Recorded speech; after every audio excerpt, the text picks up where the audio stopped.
Hi అండి, అందరికీ నమస్కారం. నేను మీ సుబ్బు. వెల్కమ్ టు అక్షయ నానమ్మాస్ కిచెన్.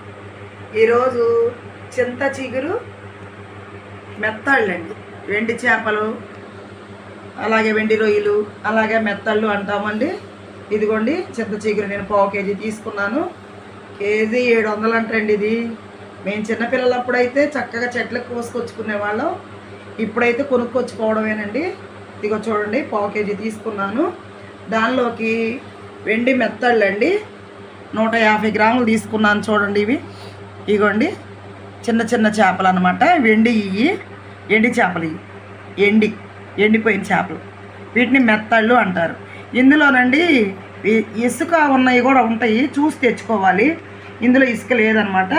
ఇలా చేప తెచ్చుకున్నప్పుడు చక్కగా ఇదిగోండి ఈ తలకాయని ఇలా తీసేసి, ఇలా తోకలు ఇలా తీసేసి క్లీన్ చేసుకోవాలి. చక్కగా ఒక 10 నిమిషాలు నానబెట్టుకొని నీట్గా వాష్ చేసుకోవాలి. చింత చిగురును కూడా చక్కగా అండి ఇదిగోండి ఇలాగా తొలకలు ఉంటాయి అన్నమాట. ఇలా తొలకలు ఉన్నప్పుడు ఇలా ఏరేసి ముదిరి అన్నీ కూడా ఇదిగోండి ఇలాగ వస్తాయి. ఇలాగ వచ్చినప్పుడు మనం నీట్గా ఇలా తీసేసుకోవాలి. ఈ కాళ్ళ తీసేసుకోవాలి. తీసుకున్న తర్వాత చక్కగా ఎక్కువ నీళ్ళల్లో బకెట్లోనో గిన్నెలోనో వేసుకొని చక్కగా జాడించుకొని చక్కగా కడుక్కొని ఒక గిన్నెకి పెట్టుకోవాలి. తర్వాత అండి ఇదిగోండి ఈ సైజు ఆనియన్ 4 తీసుకున్నా. ఇది 1/2 కేజీ కాదండి, అందుకని చెప్పేసి నేను ఈ క్వాంటిటీ తీసుకున్నా. మీరు ఎవరైనా 100 గ్రాముల చింత చిగురులో వండుకోవాలనుకున్నప్పుడు 2 చిన్న చిన్న ఉల్లిపాయలు అంతంత తీసుకోవచ్చండి. ఇదిగోండి అలాగే పచ్చిమిర్చి కూడా 100 గ్రాములు తీసుకున్నానండి. దీనికి ఎక్కువగా పచ్చిమిర్చే టేస్ట్ వస్తుందండి. ఉల్లిపాయ పచ్చిమిర్చే టేస్ట్ వస్తుంది. దీనిలో కరివేపాకు కొత్తిమీరలు అలాగే ఏమి వేయకూడదండి. దీన్ని ఇప్పుడు మనం ప్రాసెస్ ఎలా చేయాలో చూపిస్తాను, చూద్దాము. ఇదిగోండి పొయ్యి అంటించుకున్నాను, బౌల్ పెట్టుకున్నాను. దీనిలో నీళ్ళు ఏదైనా ఉన్నా కూడా శుభ్రంగా పోయేలాగా కాలనివ్వాలండి గిన్నె. చూడండి అలాగా.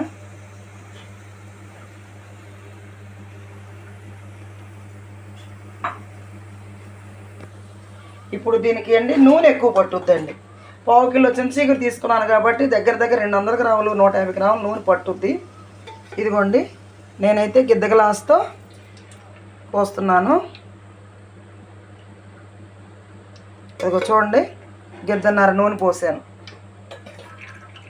ఇది గిద్ద పట్టుద్దండి, అంటే 100 గ్రాముల పైనే పడుతుంది. నేను 150 గ్రాములు నూనె పోసినట్టండి. చూడండి నూనె బాగా వేడెక్కాలి. ఇదిగోండి నూనె కాగింది కదా, ఇప్పుడు మెత్తళ్ళు వేస్తున్నాను. చూడండి కాగిన తర్వాత నూనె మెత్తళ్ళు అలా నీళ్ళు చల్లుకోకుండా జాగ్రత్తగా వేసుకోవాలి. ఇవి నేను చక్కగా ఒలుసుకొని చక్కగా నీట్గా కడుక్కొని దీన్ని నేను ఇలా నాననిచ్చుకున్నానండి నీళ్ళల్లో.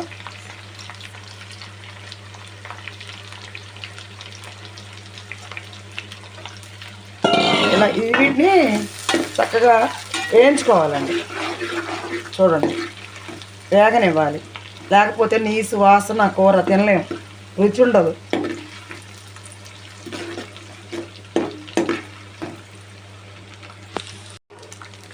ఇదిగోండి చక్కగా మెత్తళ్ళు వేగిపోయినాయి. ఈ మెత్తళ్ళ ప్లేస్లో వెండి రొయ్యలు వేసుకోవచ్చు, లేదా ఎండి చేపలు కడ్డీ చేపలు అని ఉంటాయండి, అవి కూడా వేసుకోవచ్చు. ఉప్పు చేపలు అయితే అండి ఇలా వేయించినప్పుడు కరిగిపోతాయి అన్నమాట. టేస్ట్ వల్ల ఏంటంటే ఎండి చేపలు, ఎండు మెత్తళ్ళు, రొయ్యలే టేస్ట్ వస్తాయి. మీరు పచ్చి రొయ్యలతో కూడా ఇలా కూర వండుకోవచ్చు అండి, చింత చిగురు వేసుకొని. ఇదిగోండి నేను పచ్చిమిర్చి వేస్తున్నాను, ఆనియన్ వేస్తున్నాను. ఇది మొత్తం కూడా అండి వేసేసుకోవాలి. ఇవి చక్కగా ఎర్రగా వచ్చేలాగా వేయించుకోవాలండి. ఆ ఉల్లిపాయ పచ్చిమిరపకాయ అంతా కూడా వేగనియాలి. ఇప్పుడు మనకి వేగడానికంటే కొంచెం త్వరగా మగ్గాలి అంటే కొంచెం ఉప్పు వేసుకుంటే మనకి, ఇదిగోండి నేను ఉప్పు వేస్తున్నాను. 2 స్పూన్లు వేసాను, చాలపోతే అప్పుడు చూసుకొని వేసుకోవాలి. ఎందుకంటే ఇది పులుపు కదండి, నూనె చాలా పడుతుంది. అలాగే కొంచెం పసుపు, ఇదిగోండి పసుపు వేసాను 1/2 టేబుల్ స్పూను. ఇప్పుడు ఇవన్నీ కూడా కలుపుకుందాము.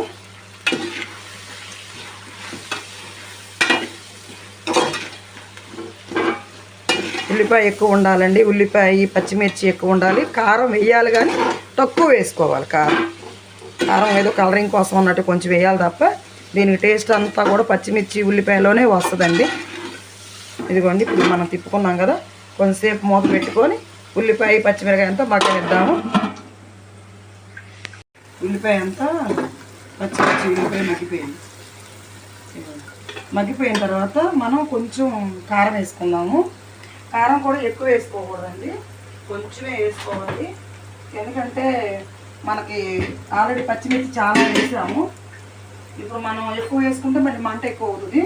కాబట్టి కలర్ కోసం కొంచెం ఇక చూడండి, కొంచెం 2 టేబుల్ స్పూన్ అంత ఉంటుందండి కారం. అది అంతవరకే వేసాను నేను. అది పచ్చి కారం వేసాను, మసాలా కారం కాదు. మసాలా ఏం కలపన కారం అనమాట అది. ఇదిగోండి, దీన్ని అంతా కలిసేలాగా ఒకసారి కలుపుకొని దీనిలో కాస్త వాటర్ పోసుకోవాలి.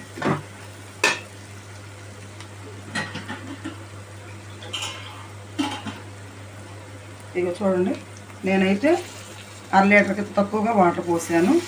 మనకి ఆ చేపలు ఉడకాలి, ఉల్లిపాయ పచ్చిమిర్చి మళ్ళీ చిగురు వేస్తాము, అంతా ఉడకాలి కదా, అందుకనండి. ఇదిగోండి, ఇప్పుడు అది వేసి ఒక్క ఉడుకు మనం ఉడకనిద్దాం మూత పెట్టుకొని. చూడండి ఉడుకుతుంది కదా, ఇప్పుడు మనం దీన్ని ఒకసారి కలయి పెట్టుకొని ఇప్పుడు ఈ ఆకు నీట్గా కడుగు వాష్ చేసుకున్నాం కదా, దీన్ని అంతా కూడా ఇలా పెట్టేసుకోవాలి.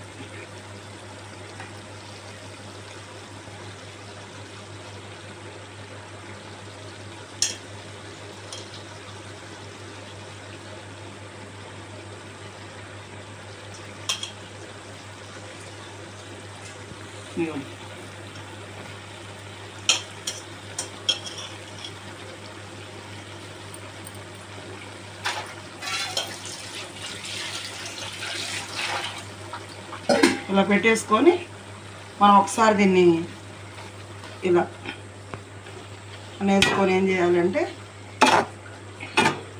ఇదిగోండి, ఇదంతా కూడా ఇంక ఇందులో నీరంతా పోయి నూనె బయటపడే వరకు మాడకోకుండా జాగ్రత్తగా మధ్య మధ్యలో కలిపి పెట్టుకుంటూ ఉడకబెట్టుకోవాలండి. ఇదిగోండి, ఒకసారి కలిపాను కదా, ఇంక ఇది ఉడుకుద్ది. మనం ఒకసారి మూత పెట్టుకొని కాసేపు ఉడికించుకున్నామండి. అదిగోండి, అలా మగ్గిపోయింది. ఇదిగోండి,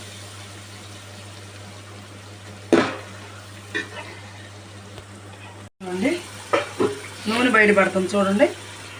ఇలాగా మెత్తగా ఉడికిపోద్ది ఆకు కూడా, చిగురు కూడా. అదిగోండి, కొంచెం ఇప్పుడే.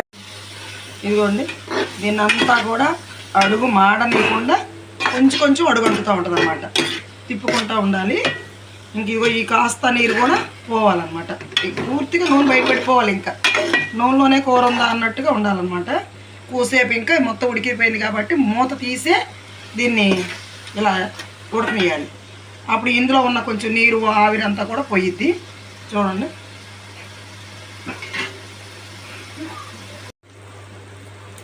ఇదిగోండి, నూనె బయటపడుతుంది చూడండి. దీన్ని ఇంకా అడుగు అంటుతూ ఉంటుంది అనమాట.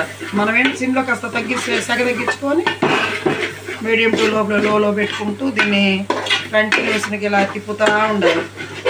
తిప్పుతూ ఉన్నప్పుడు మాడిపోకుండా అందులో కూరలో ఉన్న నీరంతా కూడా పోయి నూనె బాగా బయటపడిద్ది. ఇదిగోండి చూడండి, ఇదంతా కూడా నూనె వచ్చేసింది చూడండి. కూర అంతా కూడా నూనె వచ్చేసింది మనకి. ఇదిగోండి, నూనె వచ్చేసింది. ఇదంతా నూనె బయటికి పడిపోయే వరకు, ఇదిగోండి ఇదంతా పైన నూనె కనిపిస్తుంది కదా, అప్పటి వరకు కూర ఉడకాలండి. ఇప్పుడు ఇది ఉడికిపోయింది. ఇంకా మనం దీన్ని ఉప్పు కూడా అడ్జస్ట్ చేసుకొని ఒకసారి చూసుకొని, ఉప్పు కారం అయితే కంటిన్యూగా సరిపోద్ది చక్కగా. ఉప్పే పులుపు కాబట్టి మనం వేసిన చల్లకపోతే చూసుకొని అడ్జస్ట్ చేసుకోవాలి. నేను ఇందాక వేసిన ఉప్పు అయితే నాకు చాలలేదు, చూసుకొని మళ్ళీ వేసుకున్నాను. ఇదిగోండి, 100 గ్రాములైనా సరే మీరు చిగురిని దానిలో తగ్గ వరకు మెత్తళ్ళు ఉల్లిపాయ పచ్చిమిరకాయ వేసుకొని చేసుకోవచ్చు. ఇదిగోండి, ఈ రకంగా చూడండి, గుమ్మలాడే చింత చిగురు ఎండి మెత్తళ్ళు కూర అండి ఇది. మీరు కూడా ట్రై చేయండి. ఇదిగోండి, మా కోడలు కూడా పెడుతున్నాను అనమాట, వీడియో తీస్తుంది మా కోళ్ళే. ఎలా ఉందమ్మా లక్ష్మి? ఓకేనండి. మీరు కూడా ఈ చించిగురు మెత్తళ్ళు ట్రై చేయండి. మా ఛానల్ సబ్స్క్రైబ్ చేసుకోండి, లైక్స్ కొట్టండి, షేర్ చేయండి. దానివల్ల నాకు మోటివేషన్ వస్తుంది, నాకు కూడా కొంచెం చేయాలని ఉత్సాహం వస్తుంది. అందుకని చెప్పేసి చెప్తున్నానండి. ఇంకా మంచి మంచి వంటకాలు చేసి నేను పెట్టడానికి మీరు లైక్ చేయటం వల్ల నాకు బాగా ఇంట్రెస్ట్ పెరిగిద్ది అనమాట. థ్యాంక్ యూ అండి.